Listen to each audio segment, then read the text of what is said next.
Hello guys, कैसे हैं। आपका अपना यूट्यूब चैनल स्टेट पॉइंट में स्वागत है। तो गाइस, आज की बहुत बड़ी खुशखबरी आ गई है।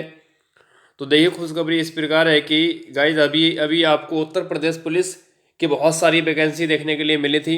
तो उसके तुरंत बाद यूपीएसआई की वैकेंसी आ चुकी हैं। ठीक है। तो जो विद्यार्थी सोच रहे थे कि यूपीएसआई की वैकेंसी कब आएंगी, तो जो इंतजार कर रहे थे तो उनके लिए आ गई। भर्ती आ रही हैं। अब इलेक्शन है 2024 में। तो गाइज, अगर आप ने उत्तर प्रदेश पुलिस का फॉर्म भर दे गया है तो अब इसमें लग जाइएगा। तो देखिए, मैं आपको डिटेल से जानकारी देता हूँ। तो जुड़िए मेरे चैनल के साथ। अगर न्यू है चैनल पर, चैनल को सब्सक्राइब कर लें और वीडियो पसंद आए तो वीडियो को शेयर करें। तो चलिए मैं बताता हूँ मैं आपको। उत्तर प्रदेश सरकार द्वारा ये जो उत्तर प्रदेश पुलिस भर्ती है, पदोन्नति बोर्ड कहाँ से निकाली गई है? 19वीं तुलसी गंगा कॉम्प्लेक्स विधानसभा मार्ग से ली गई है। ठीक है। तो यह विज्ञापन अन्य सुसंगत सूचनाएं बोर्ड की वेबसाइट पर अपलोड कर दिया गया है। तो जो मेन पॉइंट है डियर स्टूडेंट्स, मैं आपको उसी के बारे में जानकारी दूंगा। तो देखिए, अगर हम यहाँ पे बात करें इसमें सैलरी क्या होने वाली है, वैकेंसी कितनी है। ठीक है। तो पुलिस उप निरीक्षक की अगर हम बात करें, नहीं समूह गृह की अगर हम बात करें, तो उनको 9,300 से इतना ग्रेड पे वेतन मिलेगा आपको। और 268 इसमें पद होंगे। ठीक है। पुलिस सहायक उप निरीक्षक जो लिपिक के पद होंगे समूह गृह के, आपको इसमें 5200 से इतने तक सैलरी मिलेगी ग्रेड पे। और 449 इसमें पद होंगे। ठीक है। और ऐसी उप यानी पुलिस सहायक उप का तो 5,200 से 20,200 तक, यानी 20,200। तो 204 पद देखने के लिए बनाएंगे इसमें। तो कुल कितने पद हो जाएंगे? 921 पद हो जाएंगे। ठीक है जी फ्रेंड। तो देखिए, हम पूरी जानकारी आपको प्रोवाइड कराता हूँ मैं। इसमें किसको क्या दे रखा, तो इसमें कुल पद किसके लिए है? अनारक्षित, आर्थिक रूप से कमजोर और पिछड़ा वर्ग और अनुसूचित जाति, अनुसूचित जनजाति के लिए सारी संख्या दे रखी है इसमें। ठीक है। चलिए आगे बात करते हैं फॉर्म कब से भरे जाएंगे और कैसे भरना है आपको। तो ये जो महत्वपूर्ण पॉइंट है ये है आवेदन की समय सारणी। अगर हम बात करें आवेदन, ऑनलाइन आवेदन की शुल्क जमा प्रारंभ होने की तिथि कितनी है? 7/1/2024 है। ऑनलाइन आवेदन शुल्क जमा करने की अंतिम तिथि कितनी? 28/1/2024 है। शुल्क समय एवं आवेदन में संशोधन की अंतिम तिथि कितनी है? 30/1/2024 है। ठीक है। तो आपको अगर देखें तो इसमें शुल्क कितना जाएगा? इस भर्ती प्रक्रिया के लिए आवेदन शुल्क कितना है? 400 रुपये। 400 रुपये है मात्र, निर्धारित किया गया है। ठीक है। अगर हम बात करें राष्ट्रीय भर्ती के लिए आवश्यक अभ्यर्थी भारत का नागरिक होना चाहिए। ठीक है।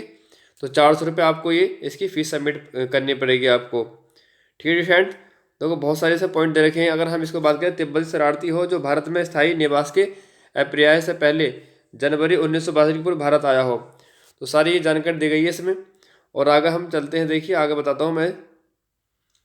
तो इसमें क्या है, तो डियर स्टूडेंट्स, इसमें बताएगा पुलिस सहायक उप निरीक्षक लिपिक पद के लिए भारत में विधि द्वारा स्थापित विद्यालय से स्नातक उपाधि या सरकार द्वारा मान्यता प्राप्त समक्ष आहर्ता कम से कम 25 शब्द प्रति मिनट की गति से हिंदी टंकरण आपको क्या होनी चाहिए? टाइपिंग 30 शब्द प्रति मिनट की गति से अंग्रेजी टंकरण या अंग्रेजी की टाइपिंग होनी चाहिए। ठीक है। स्पीड मांगी गई है। तो ये सब कुछ इसमें दे रखा डिटेल से डियर स्टूडेंट्स। और आगे हम स्टार्टिंग करते हैं। देखो, इसमें आहर्ताएँ क्या हैं। तो अगर हम बात करें अधिमान्य आहर्ताएँ, अन्य बातों के समान होने पर ऐसे अभ्यर्थियों को अधिगम यानी अधिमान प्रेफरेंस दिया जाता है। कि डो एक ये भी एक डिप्लोमा होता है, या नाइट का डिप्लोमा होना चाहिए, ट्रिपल सी वाला प्रमाणिक या सरकार के द्वारा मान्यता प्राप्त कंप्यूटर एप्लीकेशन प्रौद्योगिकी में स्नातक उपाधि हो। यह आपके पास अर्हता होनी चाहिए। विश्वविद्यालय अनुदान आयोग से मान्यता प्राप्त किसी संस्थान या महाविद्यालय या विश्वविद्यालय में स्नातक क्या हो आपने। प्रादेशिक सेना में कम से कम 2 वर्ष की सेवा की हो। राष्ट्रीय कैडेट कोड की बी प्रमाण पत्र का आपको सर्टिफिकेट हो, यानी ट्रिपल सी हो आपके पास। ठीक है जी फ्रेंड। तो ये सारी जानकारी इसमें दे रखी है। अगर हम आयु की बात करें, आयु भर्ती के लिए आवश्यक आयु, तो भर्ती अभ्यर्थी ने दिनांक 1/7/2023 को 21 वर्ष की आयु पूर्ण कर ली हो और 28 वर्ष से अधिक की आयु पूर्ण न की हो। अर्थात अभ्यर्थी जन्म का दिनांक 1/7/1900, यानी आपकी जो जन्म तिथि हो वो 1/7/1995 से पहले तथा 1/7/2000 के बाद की ना हो। ठीक है शायद। तो ये आपको पॉइंट रखना है याद। देखो, इसमें छोट बोट शब्द रखिए, जो भी है आप इसको ढंग से पढ़ लेना। ठीक है।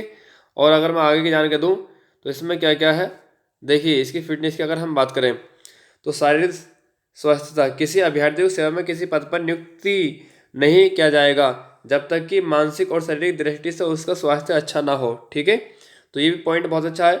अगर हम टिप्पणी की बात करें, चिकित्सा बोर्ड नोग नी बो लेक्स फ्लेक्ट फिट या वेरिकोस या बेंस एवं दूर एवं निकट दृष्टि कलर ब्लडिंग या पार्शियल टोटल श्रवण परीक्षण जैसी कमियां इत्यादि का भी परीक्षण करेगा। ठीक है, ये सारे परीक्षण आपके हो गए। आगे बात करें भर्ती प्रक्रिया की, तो देखिए भर्ती प्रक्रिया की अगर हम बात करें, यह चयन उत्तर प्रदेश पुलिस लिपिक लेखक गोपनीय सहायक स्वर्ग सेवा समिति 2015 से ये संशोधित कर दिया गया है कि ये नियमावली बोर्ड इस पर ये अपलोड है। ठीक है, अब अभ्यर्थी यहाँ पर जाएंगे UPPB और pb.government.in पर अभ्यर्थी के अवलोकन हेतु उपलब्ध हो जाएंगे। ऑनलाइन परीक्षा लिखित परीक्षा कब होगी, तो ऐसे अभ्यर्थी जिनके आवेदन सही पाए जाएंगे उनमें से 400 अंकों की ऑनलाइन परीक्षा लिखित में होगी सम्मिलित होने की जाएगी। ठीक है, जिसमें से कुल 200 प्रश्न होंगे तथा समय कितना मिलेगा आपको, 2.5 घंटे। इस लिखित परीक्षा में निम्नलिखित 4 विषय होंगे। ठीक है, तो देखो 4 विषय कौन कौन से हैं सब कुछ बताया गया। सामान्य हिंदी, कंप्यूटर ज्ञान 100 अंक का आएगा। सामान्य जानकारी तो सामायिक विषय आपको 100 अंक का मिलेगा। इसमें संख्यात्मक मानसिक योग्यता परीक्षा मिलेगी आपको 100 अंक। मानसिक अभिरुचि परीक्षा बुद्धि लब्धि जो तार्किक जो उसके कहते हैं हम रीजनिंग, ये भी 100 अंक की आएगी। ठीक है, तो अब इसमें कितना होना चाहिए, नॉर्मलाइज क्या होना चाहिए। अगर हम बात करें लिखित परीक्षा में प्रत्येक विषय में 35% यानी नॉर्मलाइज मिलेगा आपको और कुल 40% नॉर्मलाइज का अंक मिलेगा। इसमें विफल रहने वाले अभ्यर्थी भर्ती के लिए पात्र नहीं होंगे। कंप्यूटर आधारित लिखित परीक्षा प्रणाली के माध्यम से लिखित परीक्षा एक ही दिनांक को केवल एक ही पाली में अथवा एक से अधिक पाली में अथवा एक से अधिक दिनांकों को विभिन्न प्रश्न पत्रों के साथ विभिन्न पालियों में कराई जाएगी। तो ये तो आपको पता चलेगा कि ये परीक्षा आपको ऑनलाइन होने वाली है।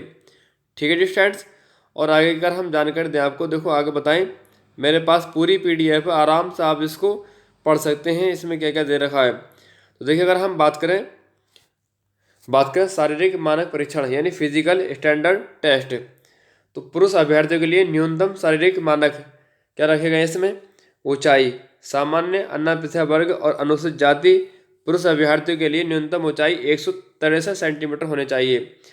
अनुसूचित जाति पुरुष अभ्यर्थियों के लिए न्यूनतम ऊंचाई 156 सेंटीमीटर होना चाहिए। तो ये सारा डाटा आप पढ़ लेंगे। अब इसमें सीना भी दिया है और सब कुछ ये बताया गया है। ठीक है जी स्टूडेंट्स, तो देखिए सीना सामान्य पिछड़ा वर्गों और अनुसूचित जातियों के अभ्यर्थियों के लिए न्यूनतम सीने की माप कितनी होनी चाहिए, 77 यानी सेंटीमीटर होना चाहिए बिना फुलाए और 82 सेंटीमीटर फुलाकर होना चाहिए। ठीक है, और ये महिलाओं के ऊपर दिया है कि ऊंचाई महिलाओं की कितनी होनी चाहिए, जो हाइट मांगी है 150 सेंटीमीटर होनी चाहिए। ठीक है, और अन्य महिला जैसे अनुसूचित जाति जनजाति अभ्यर्थियों के लिए 145 हाइट तो ज़्यादा कुछ